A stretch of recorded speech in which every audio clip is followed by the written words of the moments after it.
फारुख अहमद यांच्या नांदेड कलेक्टर कार्यालयासमोरचा उपोषण आज संपला आहे। उपजिल्हाधिकारी यांनी त्यांच्या मागण्या मान्य केल्या आहेत आणि बांज पीडितांच्या खात्यात नुकसान भरपाईची रक्कम जमा होऊ लागली आहे। उद्यापर्यंत 1500 कुटुंबांना आणि 27 तारखेपर्यंत 14,000हून अधिक कुटुंबांनाही मदत मिळेल। हा संघर्ष बांज पीडितांची मोठी विजय आहे। 1000 नव्हे तर पूर्ण 14,500 चिल्लर जे काही लाभार्थी आता शिल्लक राहिलेले होते सगळ्यांच्या खात्यामध्ये पैसे येणार आहेत। सगळ्यात आधी मी नांदेडकरांना सांगू इच्छितो की ज्या ज्या लाभार्थ्यांचं नाव या यादीमध्ये आलेलं आहे त्यांनी आपला आधार कार्ड आपण जोडला होता का आणि आपला आधार कार्ड आपल्या मोबाईलशी लिंक आहे का, केवायसी झालेला आहे का आणि बँकेमध्ये सुद्धा जाऊन तुम्ही आधार कार्ड देऊन तिथली केवायसी करून घेतली का ही एकदा चेक करा।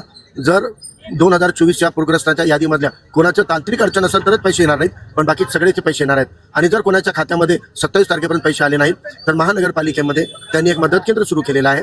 त्या मदत केंद्रावर जाऊन तुम्ही तुमच्या यादीचा नंबर दाखवला तर तिथं काय अडचण त्यांना सापडली आहे ते सांगतील आणि तिथं तुम्हाला ते आधार कार्ड नसेल तर ते द्यायचं आहे, केवायसी नसेल ते द्यायचं आहे। जुना एखादा तुमचं लोन जर थकीत असेल आणि ते अकाउंट थांबवलेलं असेल तर तुम्हाला बँकेत जाऊन ते पुन्हा सुरू करावं लागणार आहे। एक गोष्ट। दुसरी गोष्ट आहे, मी प्रशासनाला सांगू इच्छितो की आज आपण 17 सप्टेंबरच्या पूर्वसंध्येला आहोत। उद्या तुम्ही लई धूमधाम करून हैदराबाद मुक्ती संग्राम दिन साजरा करणार आहात, करायला भाग पाडणार आहात। तसंच तुम्ही 15 ऑगस्टला आम्हाला स्वातंत्र्य दिन साजरा करायला भाग पाडता, पण वर्षभर आम्हाला हे भास होऊ द्या ना की आम्ही स्वतंत्र आहोत म्हणून। वर्षभर आम्हाला भास होऊ द्या ना की तुम्ही निजामापेक्षा बरे आहात आणि निजामापेक्षा चांगलं राज्य सुरू आहे म्हणून। आज जर या मराठवाड्याला निजामाच्या हद्दीतून काढून छत्रपती शिवरायांच्या स्वराज्यामध्ये जोडलं तर इथल्या शेतकऱ्यांची गत काय व्हायली, शेतमजुरांची गत काय व्हायली।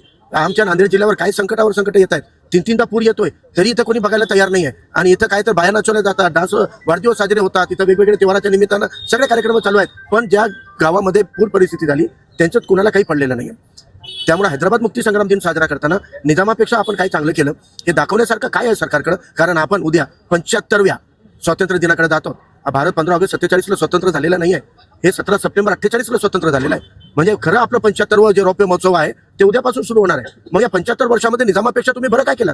मराठवाड्याला जेवढी रेल्वे निजामाला दिली होती त्या रेल्वेच्या तुलनेत तुम्ही 1 किलोमीटर अतिरिक्त रेल्वे आम्हाला दिली का? सिंचनाची जी व्यवस्था निजामाला दिली होती, या किल्ल्यामध्ये पाणी पुरवठ्याची जी आम्हाला सुविधा दिली होती, या NTC मिलमध्ये वीज निर्मिती होऊन 10,000 मजुरांना 12 महिने काम रोजगार निजामाला दिलं होतं, त्या तुलनेमध्ये तुम्ही काय केलं 75 वर्षामध्ये? स्वातंत्र्य दिन साजरा करायचं ना फक्त भावनिक होऊन नाही, तर तुम्ही आम्हाला दाखवा की निजामापेक्षा आम्ही चांगलं करता आलं असतं। नांदेडला स्कोप आहे, मराठवाड्याला स्कोप आहे। नांदेड आणि मराठवाड्यामध्ये प्रामाणिक कष्ट करणारे लोक आहेत। नांदेडचे लोक जर एकदा पश्चिम महाराष्ट्रात नोकरीला गेले तर आयुष्यभर ते लोक सोडत नाहीत, कारण प्रामाणिकपणा आमच्या मातीमध्ये आहे। नांदेडच्या मराठवाड्याच्या लोकांमध्ये प्रामाणिकपणा आहे। कोणाचे इथं काम करतात तर प्रामाणिकपणे करतात, ते प्रोफेशनल एथिकच्या नावानं फक्त मर्यादित कामं करत नाहीत। म्हणून आमच्या नांदेडचा हा पोटेन्शियल कुठेतरी नांदेडच्या औद्योगिक क्रांती करून कामाला आलं पाहिजे होतं। शेतकरी शेतमजुरांना हरित क्रांतीसारखं सुविधा देऊन यायला पाहिजे होतं।